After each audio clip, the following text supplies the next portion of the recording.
To my channel. I am Anjali, banking aspirant. कई दिनों के बाद मैं आज वीडियो अपलोड कर रही हूँ और ये वीडियो में मैं शेयर करूँगी अभी तक की मेरी सीजीएल के लिए क्या प्रिपरेशन रही है और आगे के लिए क्या स्ट्रैटेजी रहेगी। सबसे पहले तो 492 सब्सक्राइबर्स, थैंक यू।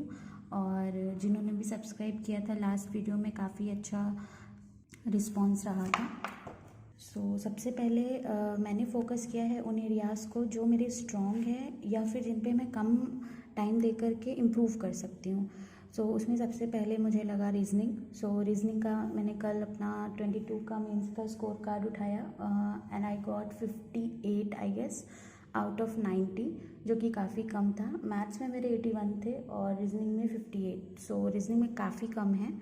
और इस बार के प्री में मुझे 41 पॉइंट समथिंग मिला है। ठीक है, बहुत अच्छा नहीं है और अच्छा कर सकते हैं। बट रीजनिंग को मैंने सबसे पहले टारगेट किया था क्योंकि रीजनिंग को कम टाइम लेके एक बार प्रैक्टिस हो सकती है। और क्योंकि मैं अभी मॉक्स वगैरह में टाइम नहीं दे पा रही हूँ, कल सैटरडे था, संडे कल मेरा छुट्टी था, मुझे ठीक ठाक टाइम मिल गया था। मैंने क्या किया, अभी पहले मैंने रीजनिंग के ये जो टॉपिक्स नोट डाउन किए हैं ना, ये सारे टॉपिक्स को मैंने एक बार देख लिया है। इसमें से 2 टॉपिक है जो मुझे ट्रबल क्रिएट करते हैं, जो कि एक है कैलेंडर से रिलेटेड और दूसरा है क्लॉक से रिलेटेड। उसको मैंने अभी पढ़ा है बट मुझे अभी लगता है कि थोड़ा सा और पढ़ने की ज़रूरत है। अब इसका मतलब ये नहीं है कि इसके अलावा कुछ भी क्वेश्चन आता है तो हो जाता है मुझसे। कुछ क्वेश्चंस होते हैं जो मैं नहीं कर पाती हूँ और वो होते हैं एनालॉगी का, जिसमें फाइंड आउट नहीं कर पाती हूँ नंबर्स में क्या पैटर्न फॉलो हो रहा है या फिर मिसिंग वगैरह का जो होता है, जिसमें मुझे समझ नहीं आता क्या पैटर्न फॉलो हो रहा है, तो वो मेरा मिस हो जाता है।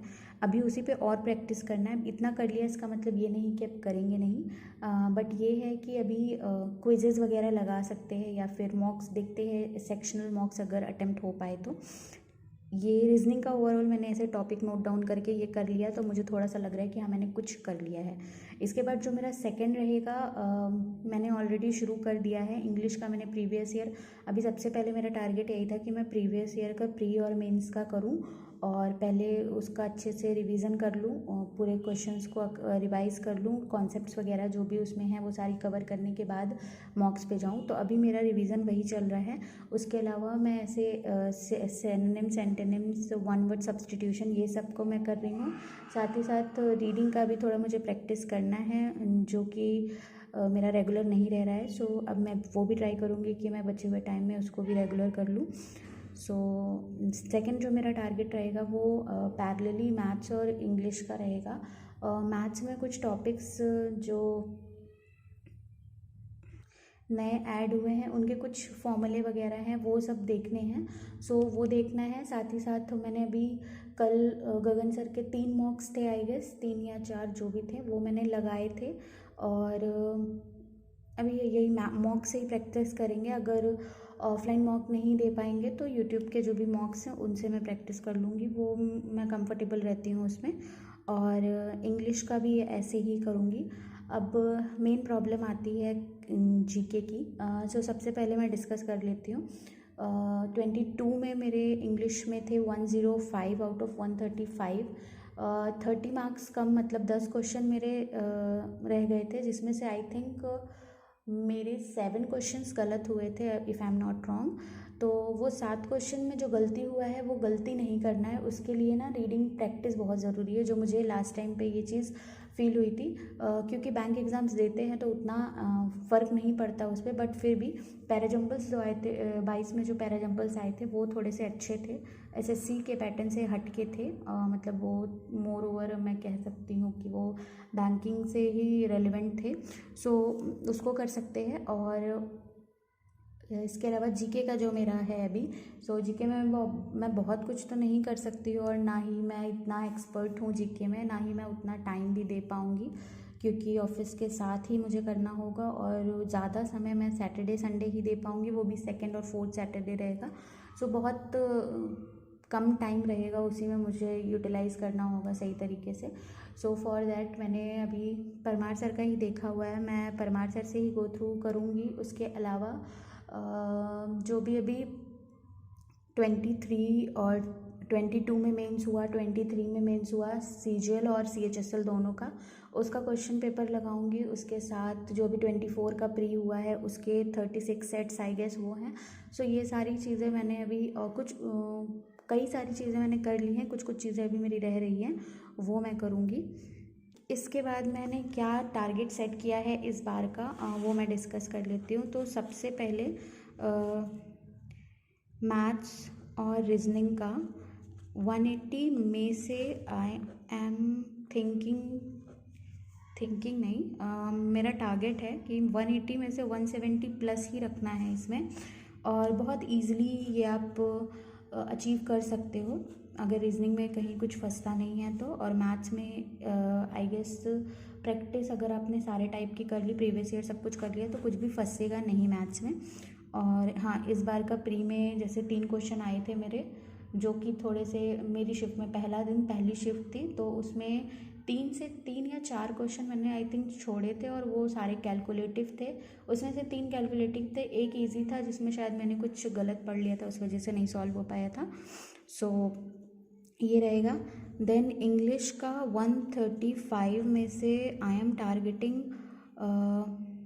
130, और ये ईज़िली आप अचीव कर सकते हो। और अगर मैं 22 की अभी की इंग्लिश से खुद का कंपैरिजन करूँ तो काफ़ी इम्प्रूव हो चुका है मेरा। और टारगेट तो हमेशा अपना एक लेवल सेट करके कि उसके अकॉर्डिंग ही रखना है। और फिर जीके में 75। अब यहाँ पे पता नहीं मुझे क्या ही टारगेट यहाँ पे सेट करूँ, बट कोशिश करूँगी कि 50 प्लस मैं अचीव कर लूँ। सो 25 + 5 30 एंड 40, इधर मेरा 40 का लॉस में जाएगा। सो ये मेरा टारगेट है जो मैं सेट कर रही हूँ 390 आउट ऑफ। सो मैं ये टारगेट कर रही हूँ, और इतना ही टारगेट लमसम लेके चलना होगा अगर सिलेक्शन चाहिए या फिर एक ठीक ठाक जॉब चाहिए तो। इसके अलावा टाइपिंग के लिए टाइपिंग प्रैक्टिस मैं रेगुलर कर रही हूँ। अभी स्पीड उतनी ज़्यादा इम्प्रूव नहीं हो रही है क्योंकि मेरे पास यहाँ पे भी सेटअप नहीं है, बट आई एम ट्राइंग कि मैं इम्प्रूव कर लूँ उसको। और एक्यूरेसी भी अपनी मेंटेन करनी है। लास्ट टाइम जो मेरा एरर वाला जो सेक्शन था वहाँ पे 12 पॉइंट समथिंग था। आई थिंक ओबीसी को 20 वो रहता है, बेनिफिट रहता है 20% का, बट मुझे ट्राई करना है कि मेरा 5 से 7% के अंदर ही रहे, मतलब 95 प्लस एक्यूरेसी मुझे रख के चलनी है। ये मैं अपने आप को टारगेट कर रही हूँ। और कंप्यूटर में मुझे शायद 33 या फिर 30 प्लस थे, इतना मुझे याद है, एग्जैक्टली मुझे नहीं ध्यान है। तो कंप्यूटर में भी मेरा यही टारगेट रहेगा कि कंप्यूटर में मुझे कट ऑफ तो एक बार को क्लियर करनी है, वो तो एक है ही। उसके अलावा मुझे कंप्यूटर का भी करना है अभी। सो कंप्यूटर भी मैं परमार सर का वीडियो देख लूँगी या फिर अपने जो पुराने वही नोट्स वगैरह पढ़े हैं उससे रिवाइज़ करूँगी। नोट्स तो मैं भूल गई हूँ, सो मैं ट्राई करूँगी कि जिस वीडियो से मैंने पहले रिवाइज़ किया है उसी से करूँ। वो मुझे काफ़ी हैंडी लगा था, याद करने में भी काफ़ी इजी था। सो अगर अभी ओवरऑल मैं ये बोलूँ प्रिपरेशन का, तो नो डाउट मेरी प्रिपरेशन बिल्कुल भी नहीं है। तो मॉक्स नहीं दिए हैं मैंने, बट ठीक है, मैं रिवाइज़ कर रही हूँ अपने अकॉर्डिंग मैं चीज़ों को कर रही हूँ। मुझे कॉन्फिडेंस है, मुझे ऐसा फील नहीं हो रहा है कि मैं बिल्कुल भी क्लूलेस हूँ। जस्ट थोड़ा सा ब्रशअप करना होता है चीज़ों को, वो है। और जीके में मुझे लग रहा है कि मैं लैग कर रही हूँ अभी, सो उसके लिए मुझे थोड़ा सा और एक्स्ट्रा एफर्ट्स डालने हैं। अपार्ट फ्रॉम दैट जीके के लिए फ़िलहाल तो मैं पूरी तरीके से परमार सर पे ही डिपेंडेंट हूँ, क्योंकि और कोई सोर्स अभी मैं नहीं रैंडमली बुक पिक करूँगी। या तो परमार सर या फिर वो जो प्रीवियस ईयर के क्वेश्चंस आए हुए हैं उसके लिए कोई भी टीचर का रैंडम जो भी वीडियो मुझे ठीक लगेगा वो मैं पिक कर लूँगी।